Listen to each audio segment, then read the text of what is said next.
Trump ഇപ്പം middle ഈസ്റ്റിൽ വന്നു പോയി, സൗദിയിൽ വന്നു, ഖത്തറിൽ വന്നു, UAE വന്നു. ലോകം നേരിടുന്ന ഏറ്റവും വലിയ പ്രശ്നം ആയ പലസ്തീനിൻ്റെ വിഷയത്തിൽ കാര്യമായിട്ടൊന്നും ചെയ്യാൻ കഴിഞ്ഞിട്ടില്ല. പതിവ് പോലെ തന്നെ ഏകദേശം ഒരുപാട് കാലമായി പലസ്തീൻ ജനത നേരിട്ടുകൊണ്ടിരിക്കുന്ന പ്രശ്നമാണ് ഫ്രീ പലസ്തീൻ, പലസ്തീനെ സ്വതന്ത്രമായി വിടുക. ആ വിഷയത്തിൽ ഒന്നും തന്നെ ചെയ്യാൻ ട്രംപിനും മറ്റ് രാജ്യങ്ങൾക്കും, അതായത് സൗദിക്കും ഖത്തറിനും പിന്നെ UAEക്കും പെട്ടെന്നൊന്നും ചെയ്യാൻ പറ്റിയില്ല. കാരണം ഇപ്പോൾ തന്നെ ഏകദേശം 70,000-ഓളം പേർ, 70,000-ൻ്റെ അടുത്തെത്താനായി മരണം.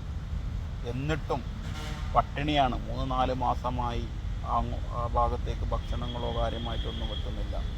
ഒരു രീതിയിലുള്ള ഒരു സമാധാനമില്ല, പാർപ്പിടമില്ല, ഭക്ഷണമില്ല, സമാധാനമില്ല. നിരന്തരം ഇസ്രായേൽ ഭീകരാക്രമണം നേരിട്ട് കൊണ്ടിരിക്കുകയാണ് പലസ്തീൻ.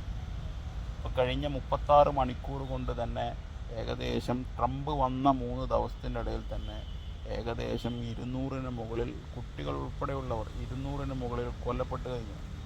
എന്നിട്ടും പെട്ടെന്നൊരു തീരുമാനമെടുക്കാൻ മിഡിൽ ഈസ്റ്റിനോ ട്രംപിനോ ആയിട്ടില്ല എന്നത് വളരെ ഖേദകരമായ കാര്യമാണ്.